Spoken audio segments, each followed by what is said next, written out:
Hey, welcome to a very special edition of the Create Unknown. I'm Kevin Lieber, and you're about to hear exclusive content previously only available to our patrons. We used to do bonus content for our patrons. Now we do early access.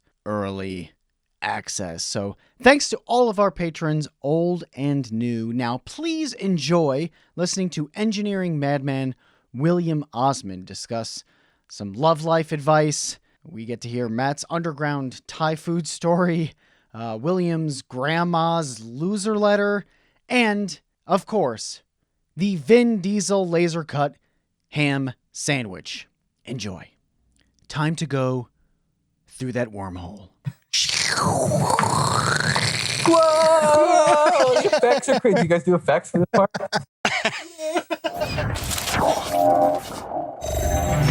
Have you ever seen the clip or the GIF of Star Trek: The Next Generation where it like stabilized the shot? Oh, I feel like I have where they're seen supposed this. to be shaking. So, Yeah. like the Enterprise got blasted or something and the whole ship is shaking. But they somehow figured out a way to stabilize the shot while And they're just sitting there. Everyone's just like... Everyone's like this. And it's the dumbest looking thing that you've ever seen. They're like, oh, that's hilarious. it looks so bad. Oh, and I can't believe that only the patrons got to see our Star Trek: The Next Generation shaking. That's why you should become a patron. I think that they should see the first half of everybody should see the first half of that, so they know the jiggly things that they're missing. What they're missing, yeah, the jiggles occur through the wormhole. Yeah, the only thing the patrons are going to see is you surviving it, you coming out of it. Right. That's important. Yeah, someday we'll actually have a wormhole animation. It'll make that better. Maybe someday we'll have a wormhole. Yeah. Why don't you think big? Just do the Doctor Who thing. That's between Osman and Reeves to figure that out. And what did you decide on cuisine, by the way?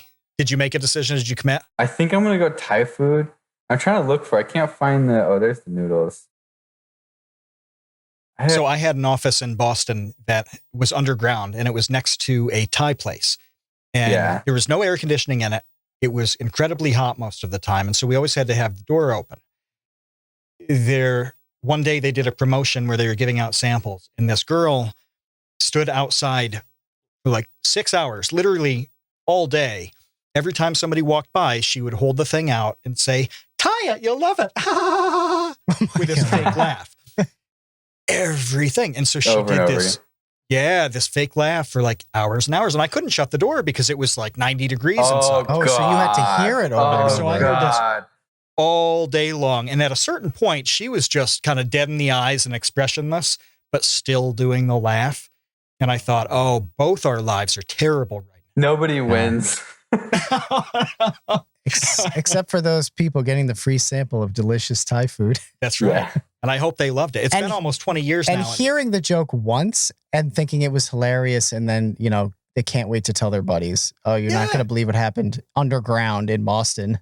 Anybody walking by, they hear it once and they get some food. Life is good for them. A pun and some food. That's a good deal for free. I heard it 1,000 times. I never got any food either. Not like she came in and said, here, thank you for putting up with our promotion for today. Mm-hmm. Here's whatever Thai delicacy you've earned through your exposure to my horrible laugh.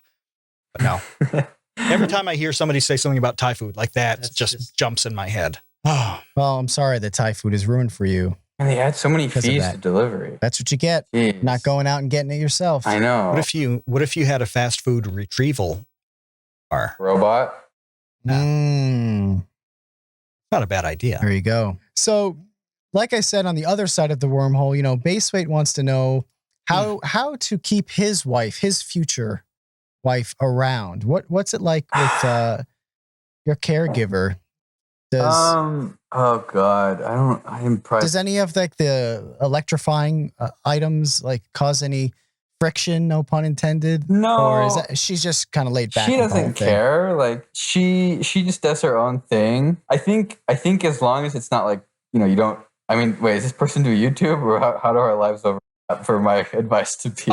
So he's mostly into music, but I'd say his creative life is extremely similar to anybody's if they have a YouTube channel. So it's really the same path, but with a different outcome, like artistic outcome. I mean, I think there's like a balance of doing what you want to do, versus like doing what would make your caretaker happy. And if you don't find that balance, then they won't be happy. Like if you do too much of your own stuff, it's going to end poorly. But then if you don't do enough of your own stuff, you'll maybe be unhappy. Being more selfless, like sort of figuring out stuff that they would want to kind of, you almost get more leeway too. Like if you do put more effort into making them happy, doing more stuff they want to do, then you can kind of get away with more of what you want to do. So meeting her, by the way, was one of the highlights of VidCon for me. Yeah. It really, truly was. I feel like people are more excited about Caretaker than me. Yeah, we should see if she'll do the podcast. Yeah, it's like this is the lunatic, and then this is the person that somehow puts up with the lunatic. Well, what was so cool about it, and number one, she's the coolest person, interesting. I could have talked to her for hours and hours, endlessly, right? Yeah. So it's standalone thing. But the really cool, like relevant to this podcast thing is that it was so obvious that she is just 100% supportive of all the crazy things that you do. Yeah. In a really unique way. It's she gets it. I mean, sometimes I feel like she, still gets frustrated, but she knows that this is like an opportunity that not many people get. And she, she basically like paid all the bills for like the first, couple of years. Like we sort of did like a switcheroo. So like in college I was working and she was kind of working, but I think she stopped working when she was getting her master's and I was paying for everything. We were living at my parents' house, so there was no rent, but like I paid for like some of her like tests for her credential and stuff like that and other things in general. And so then once I graduated, I started trying to do my own thing, which was, non-YouTube stuff, like trying to, build like a little product to Kickstarter, crowdfund, and then to, kind of making YouTube videos or doing contract work. And she basically allowed that to happen. And so she's, pretty awesome in that regard. She was like basically willing to let me be a loser. I mean, like my grandma literally wrote a letter to me saying like, give up on your dreams. It was kind of shitty. I don't know if Whoa. Yeah. And it was like, that's kind of heavy.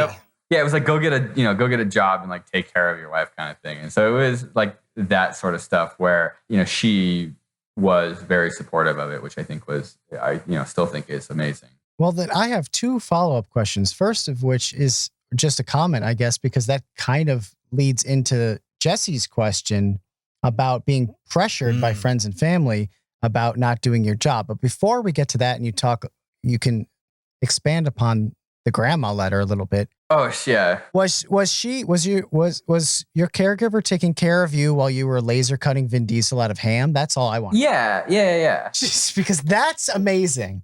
It's one thing to be like, honey, I'm building a business. I'm going to do a Kickstarter and, I'm going to be an entrepreneur. It's another thing to be like, come home from work and you just have like ham slices all over the place. And you're like, trust me, this is going to lead to something good.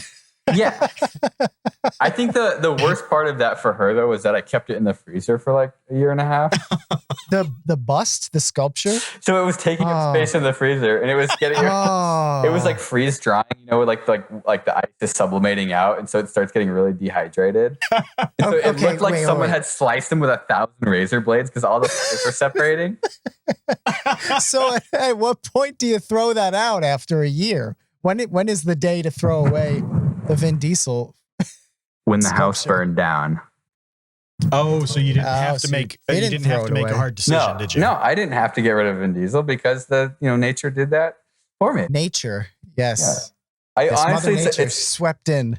A little bit of a relief that I didn't have to make that decision. Yeah, it was out of your hands. Yeah, we've talked, Kevin and I, through however many years now. We've been both through different stages of having, supportive people and people who like take your stuff seriously. And it really matters. It really makes a difference. Like the other night I was, I'm exploding in the living room, whatever. And, Maura comes in, she's like, what are you doing? And I'm like, well, I'm watching Quackity pretend to be a girl on Facebook.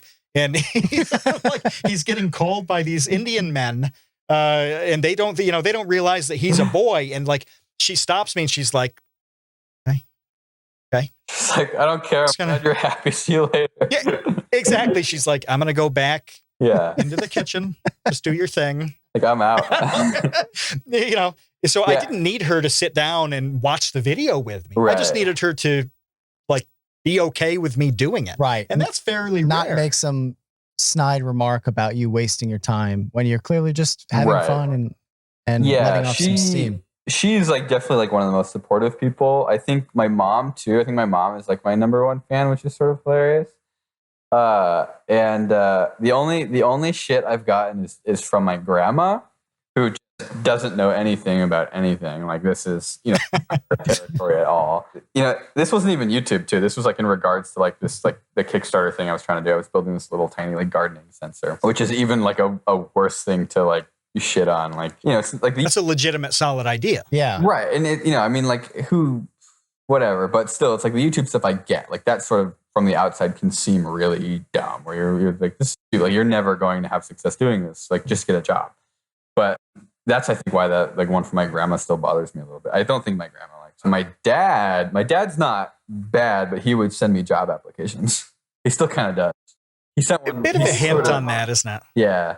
But, you know, he gets it. Like, I sort of tell him about all the stuff we do and like the you know, the ad revenue we can generate and stuff like that. And it's like, oh, okay. Like, they still don't get it, but they know that you've become successful doing it. And so they know that they can't say. So I don't know what order we're going to release things on, but I was talking to my friend Sean, who will either be on an episode before or after somebody sees this. Who knows? Sean Malone. Probably after. I think after. Yeah. So you guys will come to get to know him eventually. But anyway, we were thinking, like, how do you measure why the stuff you do on YouTube matters? And we were thinking that if you get a watch time that's a number of years that's greater than the years that you've lived, like, humanity has spent more time watching your material than you've spent alive. Yeah. How many people in human history can claim that kind of metric? Not It's a like lot. No. Point Yeah, ton of zeros, think of it this way. This is my favorite way of thinking about it. Take all those hours and multiply it by minimum wage. Oh yeah, that's the amount of value created. That's the amount of value, or like in a way. Yeah, it's like a good indication of like that, like how people value their time and what they spent their time on. That's a really cool way I to never look at thought about it that way. I like that. Yeah, it's good. I really like that. We're going to have to crunch some numbers. Yeah. It's horrifying. The numbers are horrifying. But I think, I mean, that's a good justification to get somebody to understand that what you're doing at least has value to a lot of other people. Maybe not to them, which there are a lot of YouTube channels that have zero value to me, even though I work in YouTube. A lot. Most of them. Yeah, Probably. but most of them. But I can't argue with the fact that like the rest of the human race likes them, or a portion of them does, you know? Yeah, that's crazy though, that, you know, it's going to happen though. Anytime you do something that strays from that degree or work experience, or even, you know, like your dream on it, you do get that subtle line of questioning. It's like, why don't you use your powers for good? Like skepticism. Yeah. Yeah, I've come to terms recently with the fact that we're going to have to be the first really old people that actually understand any of this. Like let me explain that a little bit more. Like for years, like 5 years ago, okay, I was thinking, well, 5 years from now, everyone will understand YouTube, and this won't be this like black box of like weird, like unintelligible nonsense. I'm over that. Like, that's not happening. It's not going to happen in the next 5 years. It's not going to happen in 5 years after that. Yeah. It's only going to happen when we're like the 65-year-olds. Yeah. It's like the whole like generational shift. It has to be a full generation. Most common question people ask family, friends, or whatever, it's like, oh, and you make money doing that? And it's always like kind of insulting, because it's not like, it's like, oh, are you able, you know, does that pay your bills? It's always like, that makes money. Almost like kind of they're grossed out by like that. What you do is like, I don't know. I had a surgical consult a year ago. Yeah. And that's exactly what the guy said. He's making small talk, you know, as he's like flipping through my file, whatever. He's like, what do you do, you know, for a living? I'm like, oh, I help out working on science and math videos. They're on YouTube. That's all I said. And he's like, you can make a living doing that? He's like, all right, cringe like lord, what you just said. Go get a real job. I know. You live in your funny parents' basement.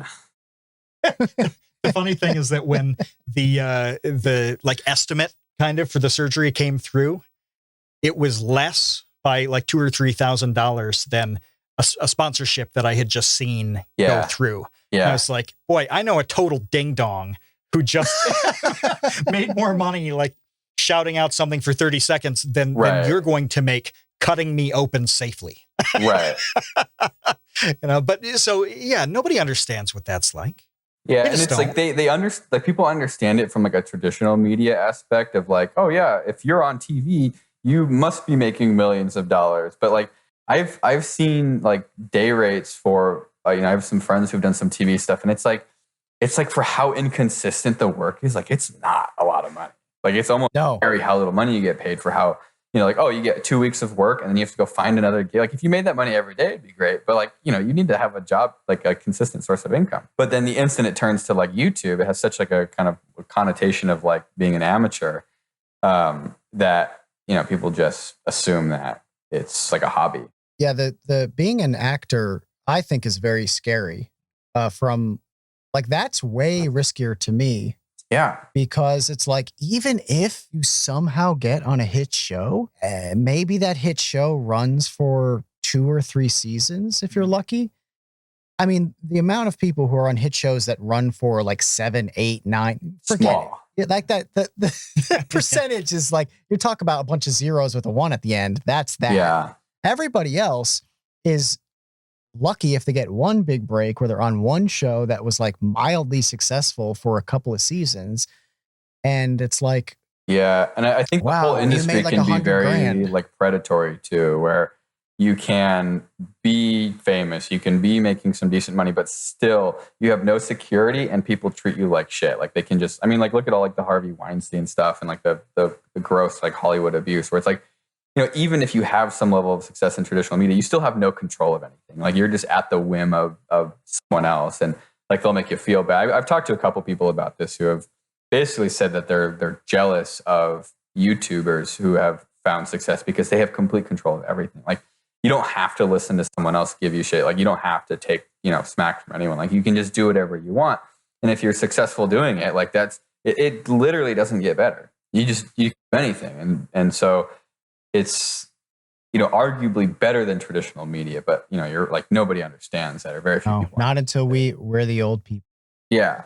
One day we'll tell the story. When we're the real boomers and not just like the meme boomers. Get off my lawn. And that, but then they'll be like, the clouds will be the TV of the future. You look into the sky and it's beamed straight in your retinas. And we won't understand that. So exactly. Well, wait, you can make money staring at clouds? Like, that's so stupid. And the kids are like, oh. Why don't you get a traditional job like being a YouTuber? Yeah, go. Exactly. Go carve ham sandwiches like your like your father did. Like I did. Buckle your bootstraps and go buy a pack of sandwich meat. And then stick it in the freezer for a year. Dude, this was great. Thank you so much. Yeah, thanks for having me. Thanks for taking the time. I absolutely adore your channel. It's so good. Thank you. Man, I feel like I didn't even get into all the questions. We'll have to have you back sometime so I can